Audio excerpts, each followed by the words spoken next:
sometimes what I'll ask people to give the requirements that it takes to be with them as a friend or a romantic interest, because I believe that that's what creates values, choices, and non-negotiables. And I think that you both, through this situation, you could be resentful, you could be bitter, you could be angry. However, what tell us some of the things that pushed you through to the other side. We have a saying, and I'm in long-term recovery from drug and alcohol addiction. I'm in a 12-step world, and there's a Pollyannish type of statement that says God doesn't close one door without opening in another, but it can be hell in the hallway. So life is a lot about dealing in the hallway. Did you feel like you were in the hallway, Amanda? When September of 2020, absolutely. August is when I started to get sick, and it just was all the stress made me physically ill. And when it began that I was calling off almost every single day, and the doctors couldn't tell me what was wrong with me. And I basically forced myself to take the leave of absence. But the month of August was probably the hallway. Okay. Definitely. And it's easy to deal with the diamond days. The stone days are the days where we use our skills and we deal with. That's what defines us. How about you, Ronnie? I would probably suspect you had a long extended stay in the hallway. I'm still in the hallway. It started the end of August of last year, and then I got COVID in October, which put me in the hospital and almost killed me. So that was fun. Oh boy. Yeah, it just was one shit show after another. I swear a lot, guys. I'm sorry. Um, and yeah, I just never got out, and the only thing that kept me going was friends, and the idea of booking a vacation to Florida is the only thing that kept me going. And just to give myself something to focus on, and to get to that point and know that there is that light at the end of the tunnel. There's something I have something to look forward to, and that was a vacation I really needed. So Well, it was really did nice. it help you both to figure out what's important in life, dealing with all this adversity, all these nasty, entitled human beings? Absolutely. I'm not going to say I hate humanity, but I'm about 85% of hating humanity at this point. Well, Ronnie, could you tell us some of the good people that you dealt with? Could you tell us some of the people who thanked you, who said, "Man, you have a tough job. I'm glad you're here." Nobody. Wow. Yeah, unfortunately. Okay. How about you, Amanda?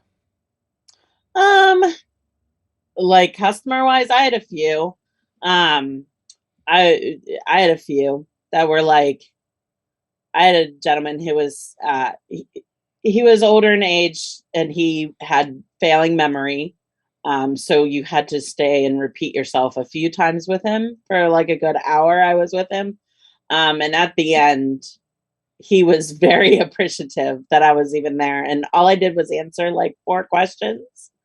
But he come to find out, like throughout the conversation, he was in a nursing home and didn't have anybody to talk to. Uh, So there were moments like that where customers could be like, thank goodness you're at least around for me to talk to. hmm, And I did remind like my coworkers of that. I'm like, guys, like I'm getting calls from nursing homes and these people don't have anybody to talk to.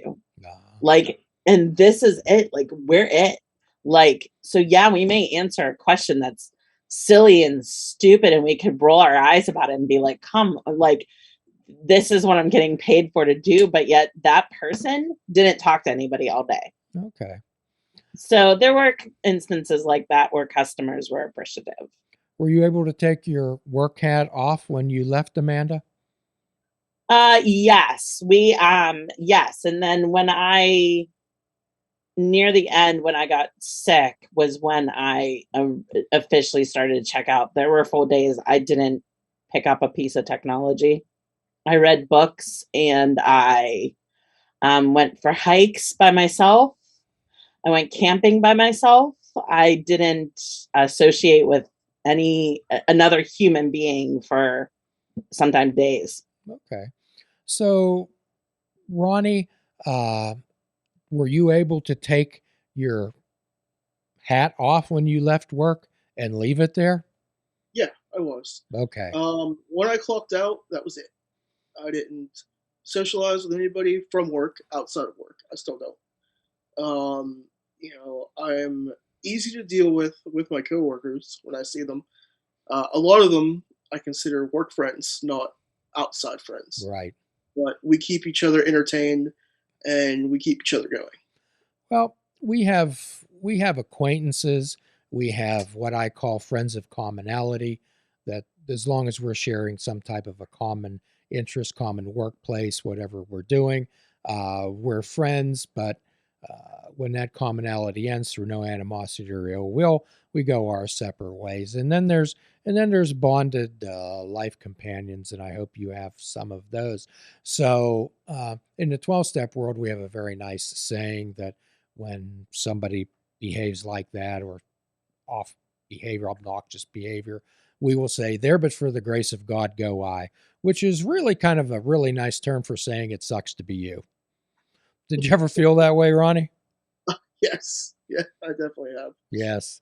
Yes.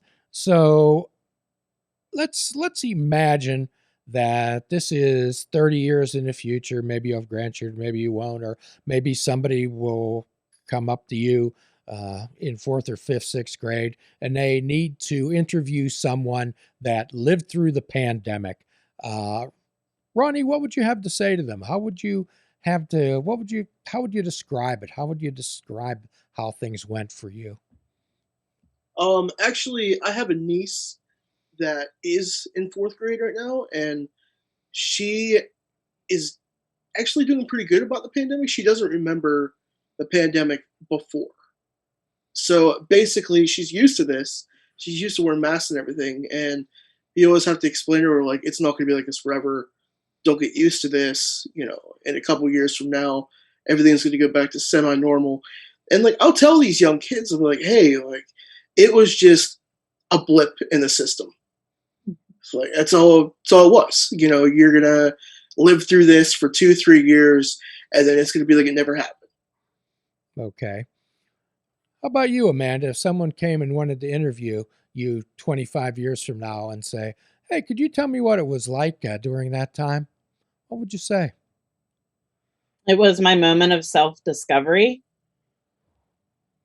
like that it was really a crash and a fall, like a fall and a crash, and then um, I learned who I was and who I wanted to be. Ah, so you had some healthy introspection. Yes, absolutely. Okay. Did you come to some type of a life defining moment? Did you decide, have you made any changes in your life? Have you changed your perspective on things, Amanda? Absolutely. I don't dwell about the future anymore, or I don't dwell about the past. I also don't get high anxiety when I have to make a decision Ah, anymore. It used to be like a decision would come down, like, oh, a job opportunity, or like, um, you know, like anything, like you have to do this week. Um, and I would have such high anxiety, and I would go like it would be torture on me. But I think since I've taken a step back in this whole thing, I've been more like, "Yeah, excuse my French. Fuck it. I'm gonna figure it out on the other side." Like kind of thing. Like I can't be afraid anymore. It basically taught me that yes, life is too short and you can't sit there and hide anymore. So every opportunity, every moment to do something, I do it now. well, Like I don't hesitate. well, that's one of the precepts perceptions we try to put across on this show, that the most precious thing that people have in their lives are their time, the most precious asset they have, and they have a finite amount of it, and you get to choose how to spend, how to use it. So some of these tattoos, this one says I choose on it. Uh, and the I choose words are the two most powerful words you have in your life. So, how do you believe that your ability to be adaptable and flexible, Ronnie, allowed you to come out of this thing and perhaps have another perspective of your life? Um, it was definitely, I'm not gonna say game changing, but it definitely changed my life to where I've learned how to deal with my anxiety. Uh, I take Lexapro to help me get through my anxiety issues, Sure. but now I still take it. But now I don't, like Amanda said, I don't get stressed out about anything anymore. You get one life, live it to the fullest, and just don't stress out about anything. Because what's the point of stressing out about anything? Like, there's just no point to it. You just got to enjoy yourself, even if it's the little things.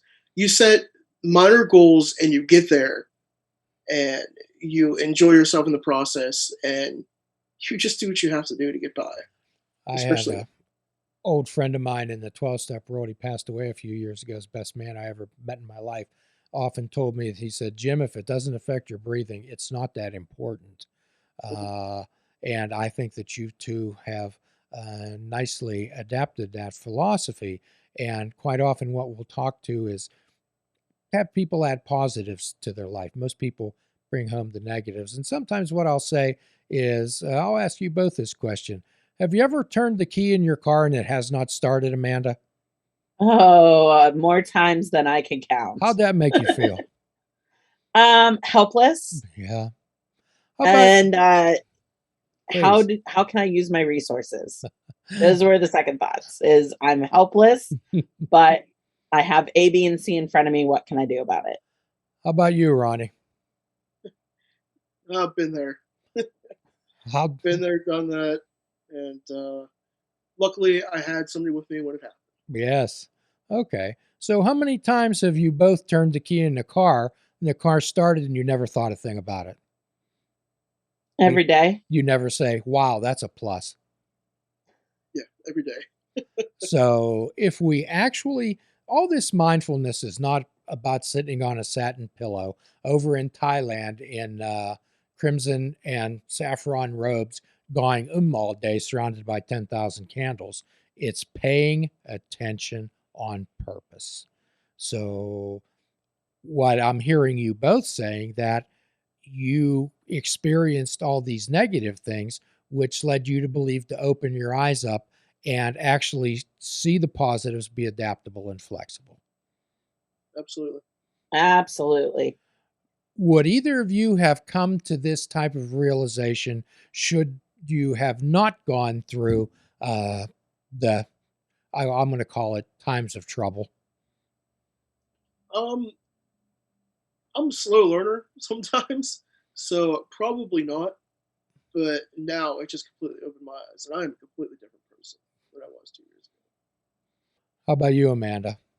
I agree. I think the moment of the hallway was just absolutely eye opening to start to count my positives and my gratitude. Great, great. So, do you two hold any animosity or ill will toward the entitled people? I guess the media has dubbed them Karens that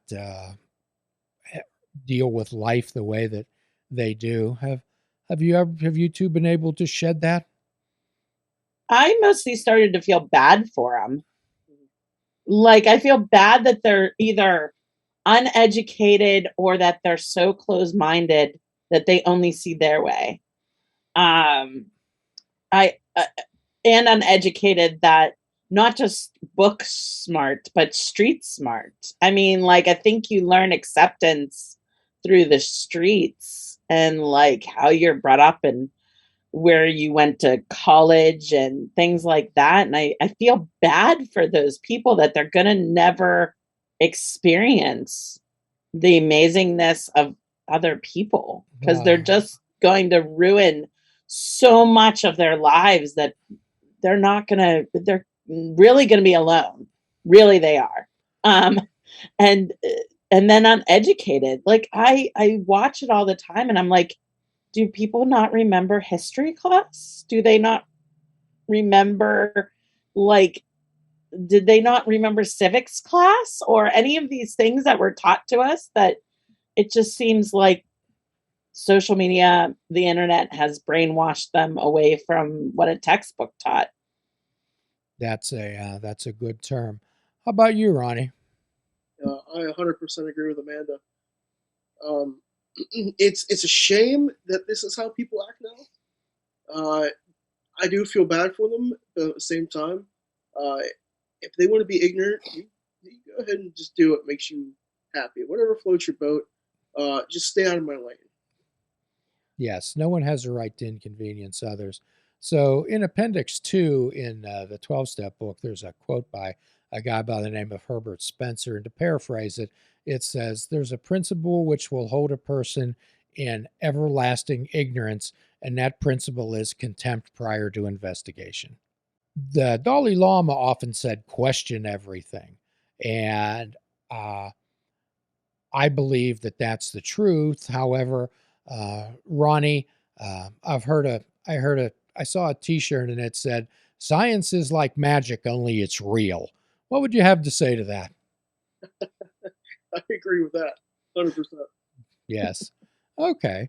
So, what did you? Although we're not all the way out of this yet, and I don't believe that this whole thing has yet to be really filtered out and shaken out, but there's a German term called zeitgeist, which is a mood and temper of the time.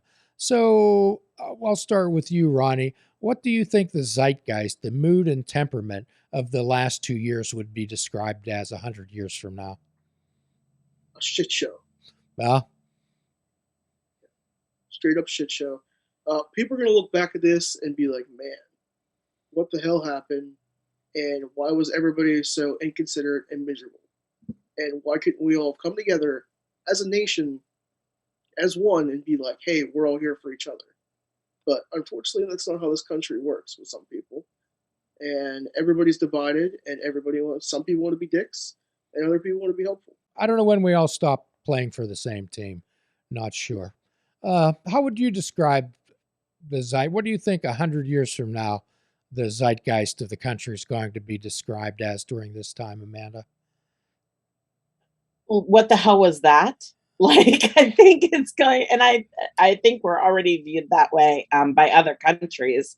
It just being like, what happened? Because it is going to be a blip on our radar. Like in the grand scheme of our lives, like it'll be a blip of 2 3 years where we're like, and I think honestly, like when I'm in my 60s and 70s, I'll probably look back, and that's only 30 years from now. And I'm going to be like, what the hell was that?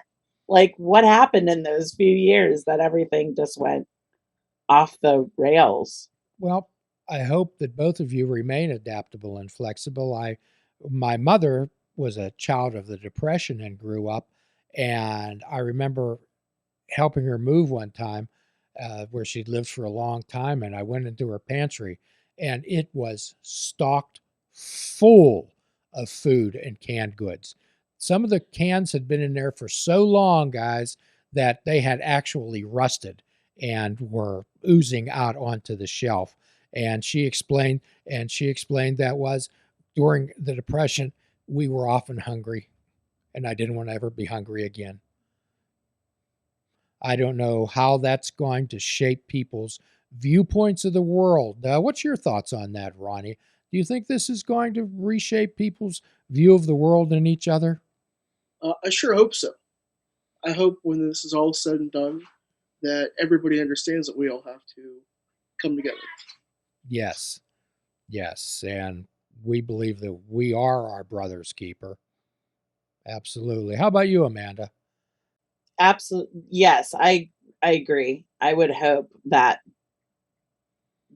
everybody changes their thoughts after this.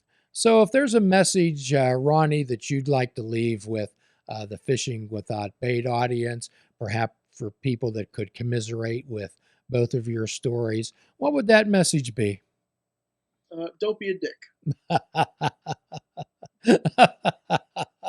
I think that ought to be the title to this podcast. How about you, Amanda? Be nice to everyone, and if you're struggling, breathe. It'll be okay. I like that. There's a quotation, and I'm just full of quotations. It says, if you have a choice between being right and being kind, choose kind and you'll be right every time. Absolutely. So you both have been absolutely delightful, and I think I'd like to maybe revisit this subject in another 6 or 7 months to find out how you both are getting along and how you both are dealing with life situations, hopefully post-pandemic. We do have some parting gifts, which Mike's going to give to you. And folks, at the end of every podcast, we offer a free prescription: fruits, nuts, and vegetables. Unplug your television and take up fishing. And for a truly mindful experience, we suggest that you fish without bait. Do a kindness for yourself and do a kindness for another. Forgive yourself and forgive another. Till all are free, none are free. Namaste. Please check out our website at fishingwithoutbait.com, where you can listen to the show, comment on our discussions, and find out where you can subscribe to our podcast. If you're interested in flying the colors of Fishing Without Bait, click the shop icon on our website. We have clothing, mugs, cell phone cases, and so much more. Show the world that you fish without bait. This show is a member of the Sorgatron Media Podcast Network. Find out more at sorgatronmedia.com.